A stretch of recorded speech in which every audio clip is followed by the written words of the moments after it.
वेद, जिसका दूसरा नाम है संहिता। वेद भाषा संस्कृत भाषा का शब्द है जिसका शाब्दिक अर्थ होता है ज्ञान का भंडार। रचयिता, इसके रचयिता अपरुष है, ये पुरुषों के द्वारा, किसी पुरुष के द्वारा इसकी रचयिता नहीं हुई। इनका संकलन किया गया, इनका संकलन किया है महर्षि वेद व्यास ने।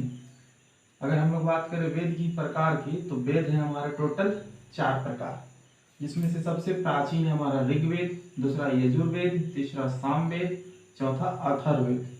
अगर प्राचीनतम वेद, सबसे पुराना वेद का बात करें तो ऋग्वेद है, वहीं अगर नवीन वेद, नया वेद आया है तो वो है अथर्ववेद। अब चारों वेदों के बारे में जानते हैं।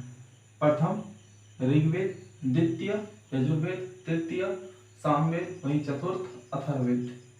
अगर इनके उपवेद, चारों जो वेद हैं उनके एक उपवेद है। ऋग्वेद के उपवेद है आयुर्वेद, आयुर्वेद के जो पढ़ते हैं उनको, जिसके रचयिता है धन्वंतरी। वहीं धनुर्वेद यजुर्वेद के हैं, इनके रचयिता है विश्वामित्र। सामवेद के उपवेद है गंधर्ववेद, इसके रचयिता है भरत मुनि। वहीं अथर्ववेद के हैं शिल्पवेद, जिसके रचयिता है विश्वकर्मा।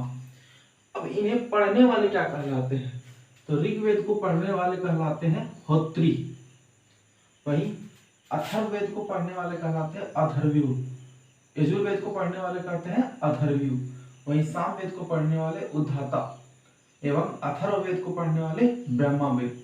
इसकी रचयिता ब्रह्मा के द्वारा की गई थी, जिस कारण इसे ब्रह्मवेद भी कहा जाता है एवं इन्हें पढ़ने वाले भी ब्रह्मा कहे जाते हैं।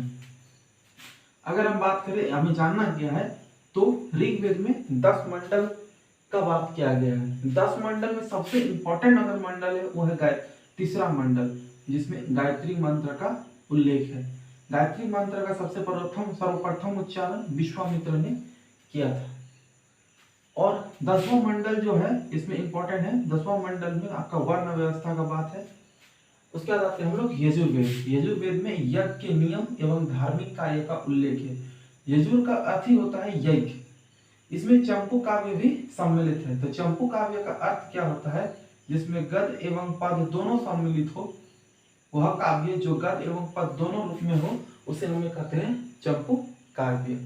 एटलीस्ट अब आते हैं हम लोग सामवेद। सामवेद को भारतीय संगीत का जनक कहा जाता है, इससे संगीत का जन्म हुआ, जिसमें जो 7 सुर जो आते हैं, 7 सुरों का उल्लेख है, सा रे गा मा पा धा निशा। यह सबसे कम महत्व वाला वेद है, इस वेद का महत्व उतना ज्यादा नहीं है। उसके बाद हम लोग आते हैं अथर्ववेद, सबसे नवीन वेद, जिसमें जादू टोना, वशीकरण, चिकित्सालय, औषधालय आदि जानकारियां हमें वर्णित है। आप सबको